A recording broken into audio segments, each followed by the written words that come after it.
All right, today what we're going to do is we're going to examine the periodic table a little bit more closely and start talking about one of the first main trends that's going to be important to you. One of the things that we're going to be talking about today is a noble gas electron configuration. Obviously we did orbital diagrams and that had all of the circles, which took quite a bit of time. We also went to electron configurations, which that was a little bit shorter, but you still had to start at that 1s and go all the way to the end. Noble gas electron configuration, I'm going to shorten it up even more for you. We're going to talk about some of the patterns on the periodic table, and then we're going to look at and talk about metals, nonmetals, metalloids, some family names, and some characteristics associated with each of those. The periodic table is currently organized by atomic number, which again, if you remember, that was Henry Moseley who organized the periodic table by atomic number. The elements that are in a vertical column on the periodic table, they are going to behave similarly, meaning that they are going to have very similar chemical and physical properties. Again, it goes back to that modern periodic law, which just stated that the physical and chemical properties of the elements were a periodic function of their increasing atomic number. Again, that periodic or repeating pattern, that is going to be one of those things, again, that is behaving similarly is because of that. The reason why it's going to have those similar characteristics and some of these trends that we're talking about is because all of them are going to have the same ending configuration in a vertical column. Electron configuration is just going to be one of those trends, one of many trends that we go ahead and talk about that exists on the periodic table. When we look at the periodic table, it's divided into two parts. The first one is going to be horizontal rows. And there are 7 periods on the periodic table. Now again, I think you're going to start making a connection back to last chapter and everything that we talked about. Think back to energy levels. N. How many energy levels did I tell you that there were? I told you in reality there are a maximum of 7 energy levels. That's where these 7 periods come in on the periodic table. Groups and families or vertical columns, there are going to be 18 columns, or there are going to be 18 groups on the periodic table. So let's go ahead and let's start examining the periodic table. The first thing that I want to talk about with the periodic table is I want to go ahead and talk about the S. Okay.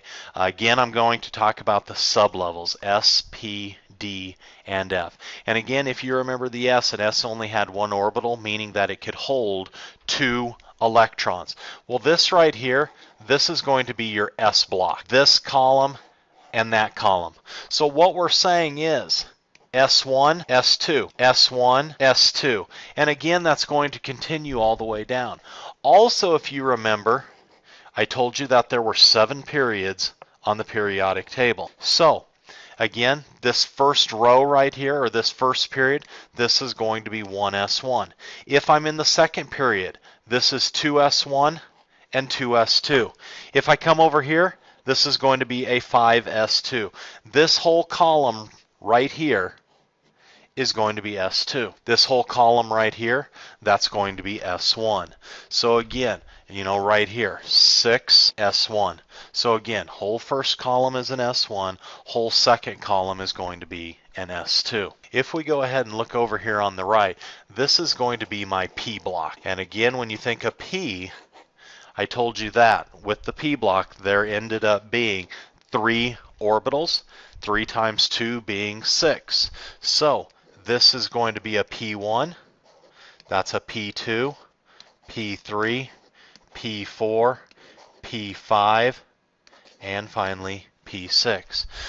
Again, it's going to match the row that we are in. So this is all going to be a 2P1, 2P4, 2P6.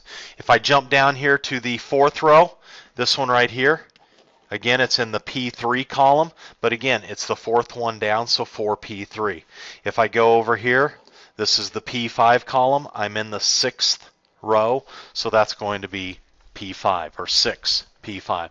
So basically what we're saying is it's going to go 3P1 up to 3P6. 4P1 all the way up to 4P6. 5P1 all the way up to 5P6, and then I think you're getting the hint here, 7P1 all the way up to 7p6. Now, this first one right up here, this little box right here, again, when we're in the first energy level, remember there is only an s. So technically this is going to be 1s2. So hydrogen over here is 1s1. Helium over here is going to be 1s2. Let's go to D. D has 10 total electrons, or 5 orbitals. And I'm hoping what you end up noticing here is this middle section that we go to, there ends up being 10 elements all the way across there. Now, the thing that I'm going to tell you about this is the energy level that we are in is always going to be one less than the period number that we are in. So, if I'm in the fourth energy level, okay, if I'm in the fourth energy level, 1 less than 4 is going to be 3. So this starts off 3d1, comes all the way across, and again there are 10 spaces there, to 3d10. If we're in the fifth row, again 1 less than 5 is going to be 4. 4d1 all the way up to 4d10. Jump down here. Okay, so again, there is technically, like I said, an element there. 5d1 all the way up to 5d10, and then finally 6d1 all the way up to 6d10. And the only thing left is going to be my F block. Again, if you remember, with the F, we drew 7 circles, or there were 7 orbitals for an F. And again, one thing I guess that I want to real quickly tell you is I'm going to go ahead and put a couple of stars here. These stars right here, those elements, they actually come right up here. Those are those elements. But again, notice we go 6s1, we go 6s2, and then we drop down here. We go 7s1. We go 7s2, and then we drop down here. Okay. Now, the thing that I want to tell you about the F block is the F block is going to end up being 2 energy levels less than the period that we are in.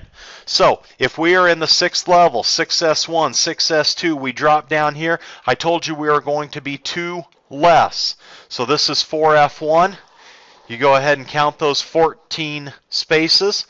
This one ends up being 4f14. You come down here, 7th energy level, so we go across. All of a sudden we have to drop down. 7 minus 2 is going to be the 5th energy level. And all of a sudden you're going to work your way across to this spot right here, being 5f14. Now we're going to go through and we're going to start dealing with a few of these and figuring out exactly what and how to do those ending configurations. But this is what the periodic table ends up being like. And again, I told you those similar characteristics are because of similar endings. And again, when you go down here, notice everything ends in a P1. So, a little bit of review. The S block, it is columns 1 and 2, or the first 2 columns on the periodic table. N, or the energy level, is equal to the period number, meaning that if we are in period 4, we're going to start off with a 4s. The P block, it is going to be columns 13 through 18 on the periodic table. Again, the energy level is the same as the period number, meaning that if we are in row number 5, or the 5th period, it is going to end up being 5p. The D block that I was talking about, that's columns 3 through 12. N is the period number minus 1. So again, if we are in the 6th period, 6 minus 1, once we get into the D block, it's actually going to be 5d, the 5th energy level, and then the D sublevel. And then that last one is the F block. It is 2 rows of the inner transition metals. Basically, it is those bottom 2 rows on the periodic table. And again, as review, N, or the energy level, is going to be the period number that we are in minus 2. So if we are in the 7th period, it's going to end up being a 5f, 2 less than the period number that we are in. So let's go ahead and let's start talking about the noble gas electron configuration. All elements want to be stable. And there's only going to be one group of elements that are stable, basically meaning that they have everything that they want. And that's going to be group number 18, the very far to the outside right side of the periodic table. And the reason why they are stable is they follow the octet rule. The octet rule just states that an element with 8 valence electrons or a full outer energy level will render an unreactive atom. And that's what everything wants to be, is it wants to be unreactive. Now, when you look there, helium doesn't have a stable octet. It doesn't even have 8 valence electrons.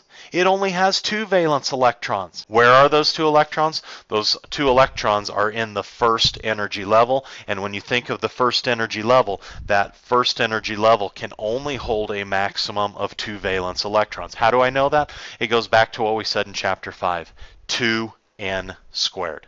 Okay, so again, because helium's outer level is full, it also is going to follow the octet rule. So when we talk about the noble gas electron configuration, the steps are, first thing you have to do, identify the number of electrons that are needed. Step number 2, find the previous noble gas. Step number 3, place that noble gas in brackets, and then it says finish the configuration. Start with that next element, start with the period that you're going to be in, and finish the configuration. So let's look at a few examples. Okay, so I kind of have a periodic table up here. So let's go ahead and let's look at arsenic. Okay, arsenic is going to end up being located right here. Needs 33 electrons.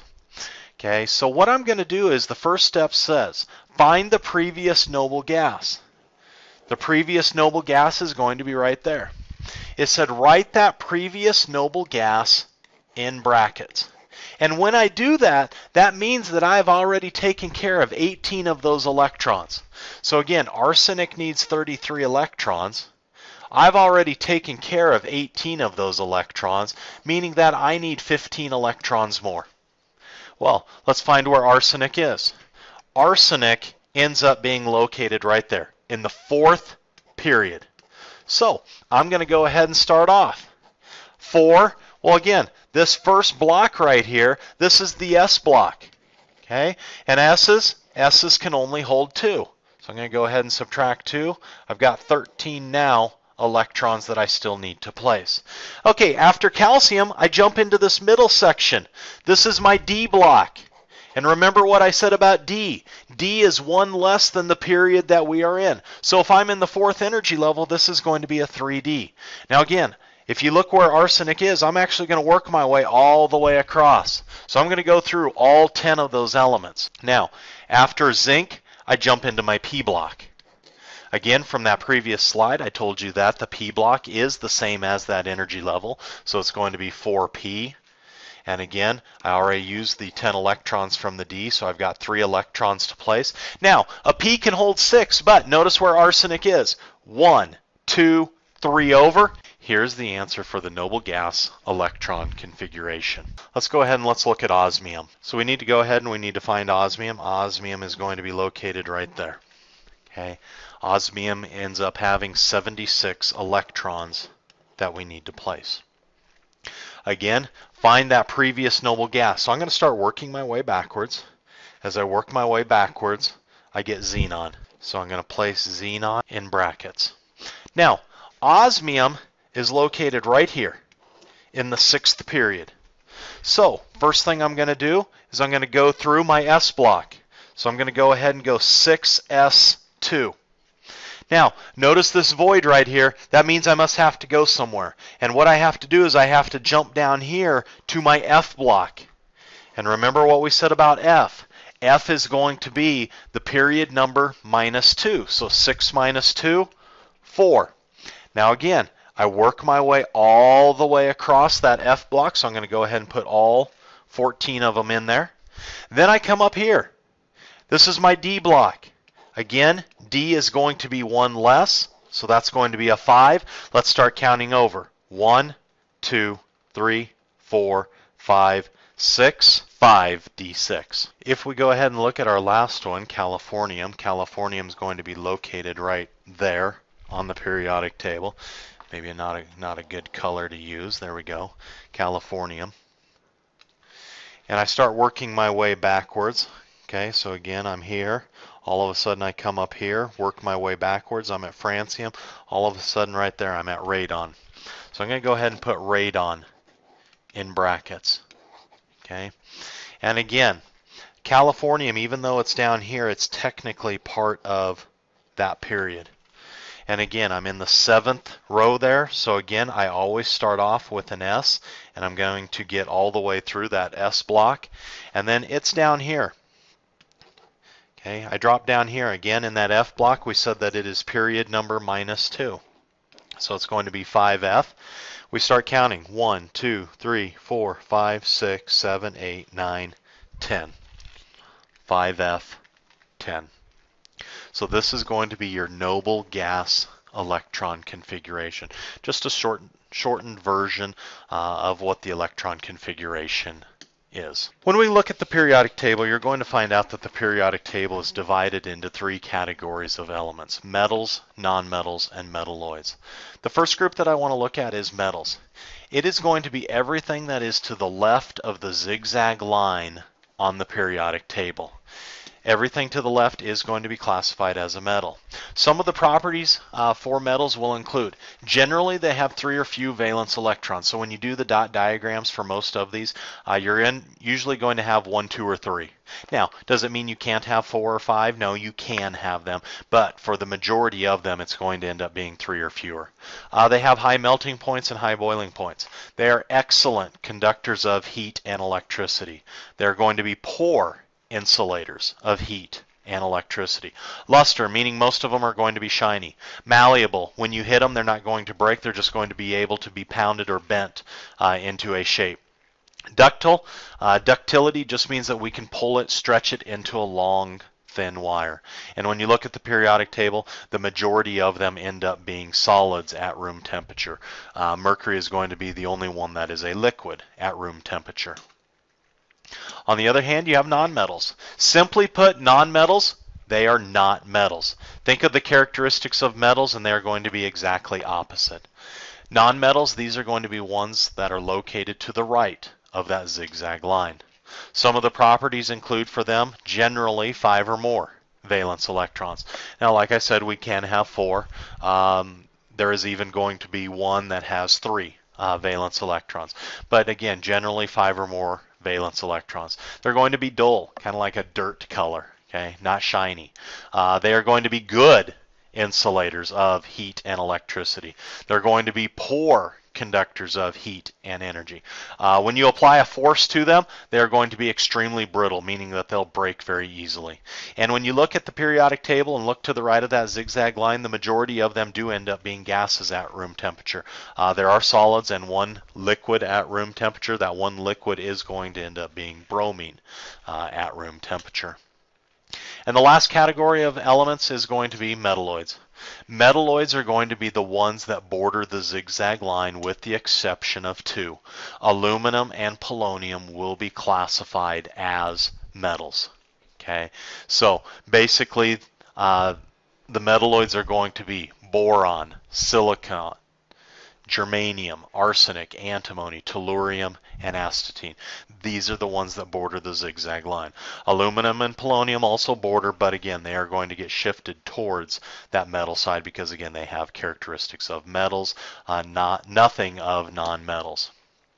The main property of metalloids is they are going to be excellent semiconductors. And what I mean by excellent semiconductors is they are going to have that varying ability to transfer electricity.